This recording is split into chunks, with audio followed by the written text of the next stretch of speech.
வணக்கம். தமிழ் பிளஸ் பிரதான செய்தி அறிக்கையோடு இணைந்திருக்கின்ற முதலில் இன்றைய நாளுக்கான தலைப்புச் செய்திகள்.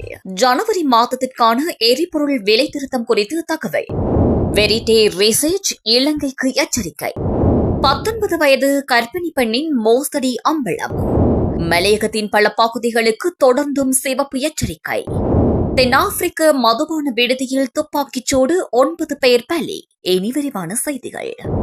ஜனவரி மாதத்திற்கான எரிபொருள் விலை திருத்தம் குறித்து இதுவரை எவ்வித தீர்மானமும் மேற்கொள்ளப்படவில்லை என்று கனியவள கூட்டுத்தாபனத்தின் முகாமைத்துவ பணிப்பாளர் மயூர நெத்திகுமாரகே கூறியுள்ளதாக ஆங்கில ஊடகம் ஒன்று செய்தி வெளியிட்டுள்ளது. தேசிய எரிபொருள் தேவையை நிறைவு செய்யும் வகையில் முறையான திட்டமிடல் மற்றும் இறக்குமதிகள் ஊடாக எரிபொருள் இருப்பு உறுதி செய்யப்பட்டுள்ளதாக இலங்கை கனியவள கூட்டுத்தாபனம் தெரிவித்துள்ளது. கூட்டுத்தாபனத்தின் முகாமைத்துவ பணிப்பாளர் மயூர நெத்திகுமாரகே இதுகுறித்து விளக்குகையில், நாட்டின் களஞ்சிய வசதிக்கு ஏற்ப 20 முதல் 30 நாட்களுக்கு தேவையான இருப்பு பராமரிக்கப்படுவதாக தெரிவித்துள்ளார். அத்துடன் சமீபத்திய அதிதீவிர வானிலை காரணமாக எரிபொருள் இருப்புகளுக்கு எவ்வித பாதிப்பும் ஏற்படவில்லை என அவர் உறுதிப்படுத்தியுள்ளார். மேலும் ஜனவரி மாதத்திற்கான எரிபொருள் விலை திருத்தம் குறித்து இதுவரை எவ்வித தீர்மானமும் மேற்கொள்ளப்படவில்லை என்றும் அவர் கூறியுள்ளதாக ஆங்கில ஊடகம் ஒன்று செய்தி வெளியிட்டுள்ளது. கிடைக்கப்பெறும் தரவுகளின் அடிப்படையில் விலை திருத்தங்கள் தொடர்ச்சியான செயல்முறையாக முன்னெடுக்கப்படும் என்றும் அவர் குறிப்பிட்டுள்ளார்.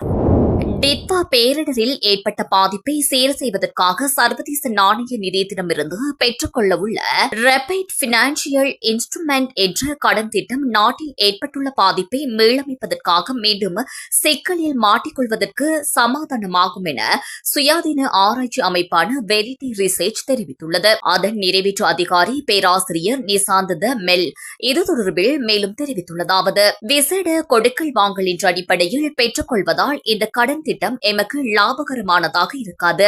இந்த நிதி உதவியின் வட்டி விகிதம் எமக்கு தாக்கத்தை ஏற்படுத்தக்கூடியதாகும். இந்த நிதி உதவி அமெரிக்கன் டாலரில் பெறப்படுவதால் அதற்கான வட்டி விகிதம் 6% என்பதோடு இலங்கை ரூபாவில் 11% கணக்கிடப்படும். நீண்டகால கடன் திட்டம் என்பதால் 3 வருடத்திற்கு பின்னர் அதன் வட்டி விகிதம் 2.75% அதிகரிக்கக்கூடும். அவரின் எக்ஸ் தளத்தில் இது தொடர்பில் மிக விரிவாக இவ்வாறு தெரிவித்துள்ளார். இலங்கைக்கு இதற்கு மாற்று வழிகளில் வேறு தீர்வுகள் காணப்படுவதாகவும் அவர் குறிப்பிட்டுள்ளார். 3 வருட மத்திய வங்கி பிணைமுறைகள் மூலம் தேசிய வங்கிகளில் கடன் பெற்றுக் கொள்ளலாம். அமெரிக்கன் டாலரில் கடன் பெற்றுக் கொள்வதை விட ரூபாவில் பெற்றுக் கொள்வது செலவு குறைந்த வழியாகும் என்றும் அவர் குறிப்பிட்டுள்ளார். நீண்ட தூர பேருந்து சேவை ஊழியர்களுக்கு சட்டவிரோதமாக மதுபானங்களை பொதி செய்து விற்பனை செய்யும் மோசடியில் ஈடுபட்ட கர்ப்பிணி பெண் ஒருவரை வெண்ணப்புவ போலீஸ் அதிகாரிகள் கைது செய்துள்ளனர். புத்தளம் வெண்ணப்புவ பகுதியில் வசிக்கும் 19 வயதுடைய சந்தேக நபரே இவ்வாறு நேற்றைய தினம் 20ஆம் தேதியன்று போலீசாரால் கைது செய்யப்பட்டுள்ளார்.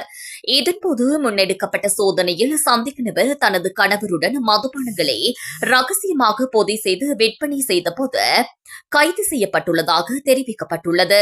மேலும் அவரிடமிருந்து 96 மதுபான போத்தல்களும் பறிமுதல் செய்யப்பட்டுள்ளன. கர்ப்பிணி பெண் ஒருவர் நீண்ட தூர பேருந்து சேவை ஊழியர்களுக்கு மதுபானம் விற்பனை செய்வதாக போலீஸ் புலனாய்வு பிரிவுக்கு கிடைக்கப்பெற்ற தகவலின் அடிப்படையிலேயே இந்த சோதனை நடத்தப்பட்டுள்ளது.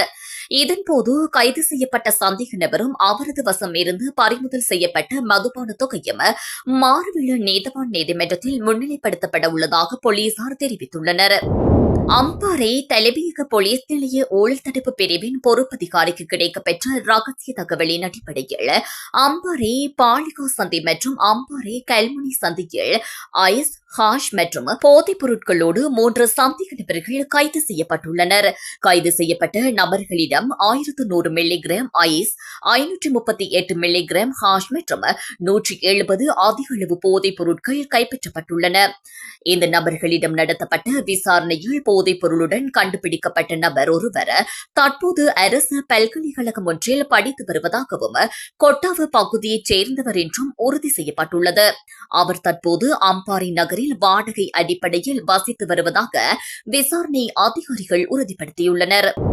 டித்வா புயல் காரணமாக மன்னார் மாவட்டத்தில் அதிகளவு பாதிக்கப்பட்ட கிராமங்களில் இலுப்பைக்கடவை மற்றும் ஆத்திமோட்டை பகுதிகளும் அடங்கும் என்றும் வரலாற்றில் என்றும் இல்லாத அளவுக்கு அந்த கிராமங்கள் முற்றுமுழுதாக நீரில் மூழ்கியதாகவும் வெள்ள நீர் கிராமம் முழுவதும் சூழ்ந்து 20 அடிக்கு மேல் உயர்ந்து காணப்பட்டதாகவும் பெரும்பாலான வீடுகள் நீரில் மூழ்கி போயுள்ளதாகவும் செய்தியொன்று வெளியாகியுள்ளது.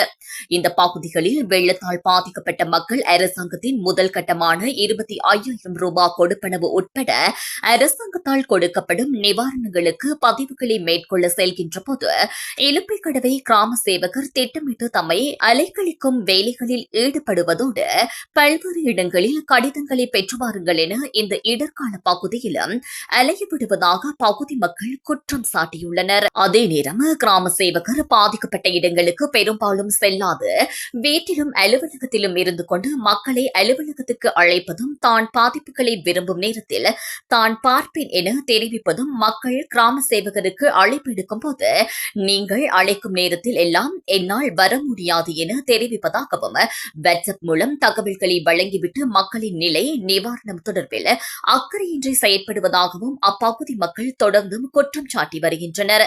அத்தோடு குறித்த கிராம சேவகர் 25,000 ரூபாய் கொடுப்பனவு வழங்கக்கூடிய தகுதியை உடைய குடும்பங்கள் சிலவற்றுக்கு வேண்டுமென்றே பதிவுகளை மேற்கொள்ளாது தனக்கு சார்ந்தவர்கள் சிலருக்கு கொடுப்பனவை வழங்குவதற்கான பதிவுகளை மேற்கொண்டுள்ளார் எனவும் தெரிவிக்கப்பட்டுள்ளது. அத்தோடு நிவாரணம் கிடைக்காதவர்கள் இது தொடர்பில் கேள்வி எழுப்பினால் பதிவுகள் முடிவடைந்து விட்டது, இனி உங்களை பதிய முடியாது என பொய் கூறுவதாகவும் 20 அடி வெள்ளத்தில் வீடு மூழ்கிய போது எடுத்த புகைப்படம் இருந்தால் மட்டும்தான் பதிவேன் என சொல்வதாகவும் மக்கள் தெரிவிக்கின்றனர். இவ்வாறான நிலையில் குறித்த கிராம சேவகருக்கு எதிராக மாந்தை மேற்கு பிரதேச செயலாளர் மற்றும் மாவட்ட அரசாங்க அதிபரிடம் முறைப்பாடு மேற்கொள்ளப்பட்டுள்ள நிலையில் இதுவரை நடவடிக்கை எதுவும் மேற்கொள்ளப்படவில்லை.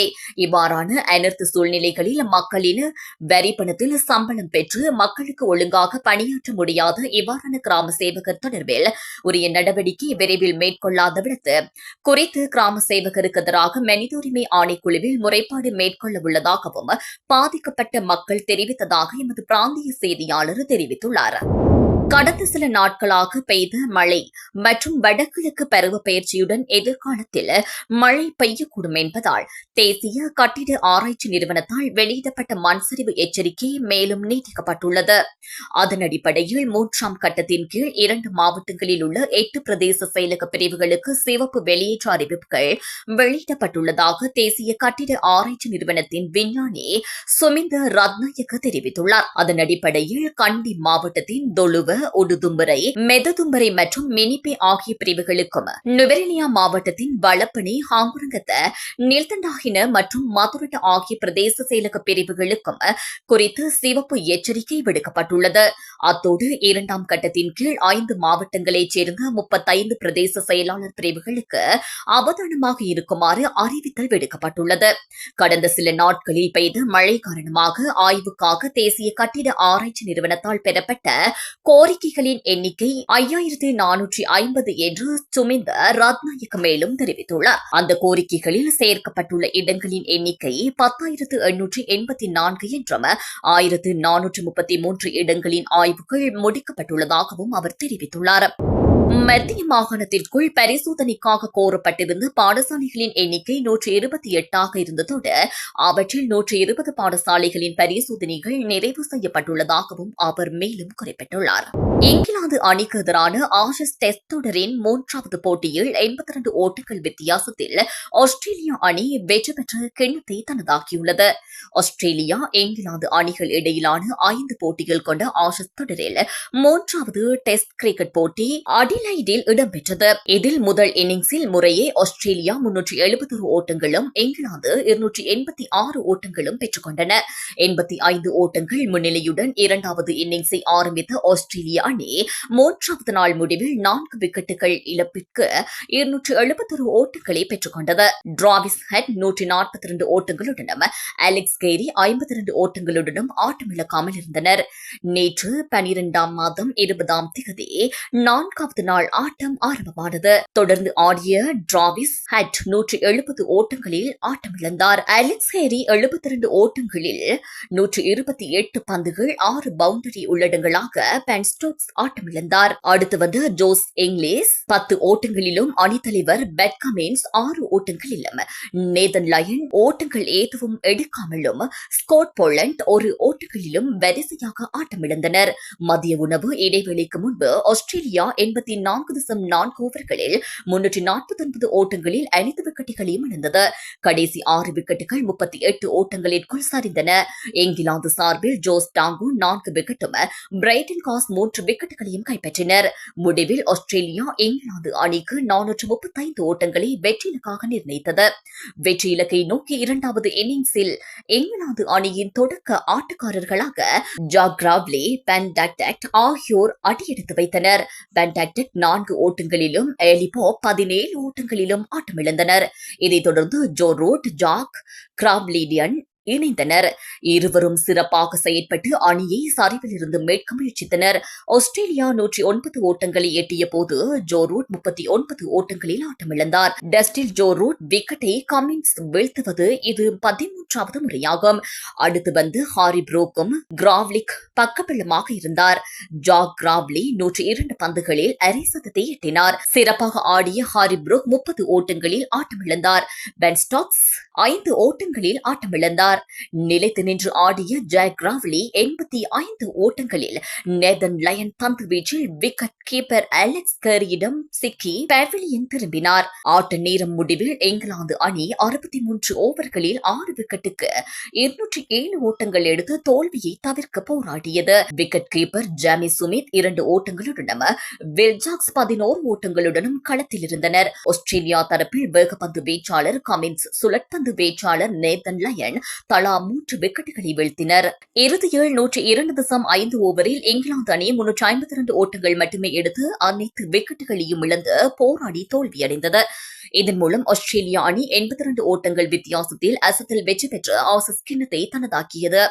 மேலும் 5 போட்டிகள் என்ற தொடரில் 3-0 என்ற கணக்கில் ஆஸ்திரேலியா முன்னிலையில் உள்ளது. இங்கிலாந்து அணி சார்பில் அதிகபட்சமாக ஜாக் கிராவ்லி 85 ஓட்டங்களை தனதாக்கிக் கொண்டார். ஆஸ்திரேலியா அணி சார்பில் அதிகபட்சமாக ஸ்டாக்ஸ், கமின்ஸ், நேதன் லயன் ஆகியோர் தலா 3 விக்கெட்டுகளை வீழ்த்தினர். தென்னாப்பிரிக்காவில் மதுபான விடுதியில் நிகழ்த்தப்பட்ட துப்பாக்கிச் சூட்டில் 9 பேர் பலியாகியுள்ளனர். தென்னாப்பிரிக்காவின் ஜோகார்னஸ்பர்கிலிருந்து மேற்கே 46 கிலோமீட்டர் தொலைவில் உள்ள பெகஸ்டால் நகரின் மதுபான விடுதியில் அதிகாலை 1 மணியளவில் துப்பாக்கிச் சூடு இடம்பெற்றது.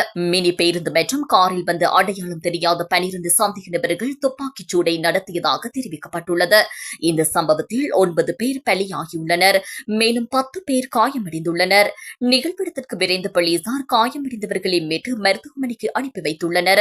துப்பாக்கிச்சூடு நடத்தியவர்கள் சம்பவ இடத்திலிருந்து தப்பிச் செல்லும் போதும் தொடர்ந்து துப்பாக்கிச்சூடு நடத்தியதாக போலீசார் தெரிவித்துள்ளனர். தென்னாப்பிரிக்காவில் கடந்த 3 வாரங்களில் இடம்பெற்ற 2வது பெரிய துப்பாக்கிச்சூடு இது எனவும் குறிப்பிடப்பட்டுள்ளது. இத்துடன் இந்த செய்தி அறிக்கை நிறைவுக்கு வருகின்றது. மேலும் பல செய்திகளை அறிந்து கொள்ள எமது யூடியூப் தளத்தினை சப்ஸ்கிரைப் செய்யுங்கள்.